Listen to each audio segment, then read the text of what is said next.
વાત્રક નદી પર પુલની માંગ સાથે પીલાસ ગ્રામજનોનો રામધૂન સાથે ઉગ્ર વિરોધ જોવા મળ્યો છે। અરવલ્લી જિલ્લાના મેઘરજ તાલુકામાં આવેલા પીલાસ અને ઇપલોડા ગામના ગ્રામજનોએ વર્ષો જૂની પુલની માંગ પૂરી ન થતા આખરે વિરોધનું શસ્ત્ર ઉગામ્યું છે। આશરે 100 થી વધુ ગ્રામજનોએ ભારે વરસાદ વચ્ચે પણ વાત્રક નદીના કિનારા પર બેસી રામધૂન બોલાવી સરકાર સામે પોતાનો વિરોધ નોંધાવ્યો છે।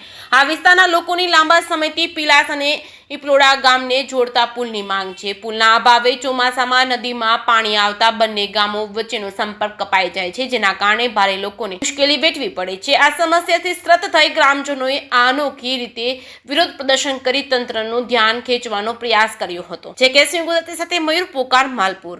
મારું નામ સોલંકી મહેન્દ્રસિંહ નાસિક, ગામ પિસાલ। અમારે ઇપલોડા પંચાયત આવેલી છે, વચ્ચે વાત્રક નદી છે। અમારે પંચાયત ઇપલોડામાં સેવા મંડળી ઇપલોડામાં દવાખાનો પણ મેઘરજમાં વચ્ચે નદી છે, તો અમારા ગમે તે કામ કરવું હોય, પંચાયતનું હોય, સેવા મંડળનું હોય, તો અમારા માલપુર 40 કિલોમીટર ફરીને જવું પડે તો જ કામ થાય છે।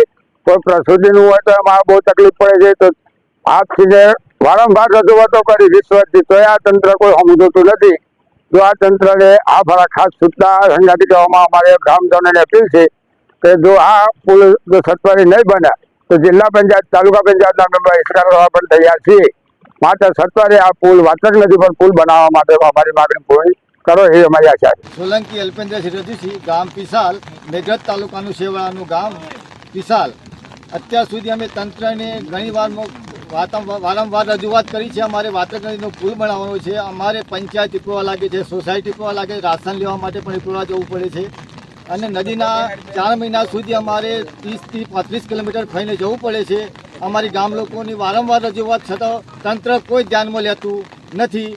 સરકારનું કહેવું છે કે વિકસિત ગુજરાત છે, વિકસિત નહીં। અહીંયા તો પિસાલ ગામનો પુલ પણ વિકસિત નથી, કોઈ તંત્ર ધ્યાનમાં લેવા માટે તૈયાર નથી। જો આ સાલ જો આ પુલનું કામ નહીં ચાલુ થાય તો અમે વોટ પણ આપવા નથી। વોટ પુલ નથી તો વોટ નથી। અમારી ગામ લોકોનો આટલી માંગ છે, તાકીદ પુલની તૈયારીથી પુલ બનાવવા માટે અમારી માગણી છે। અસ્તુ।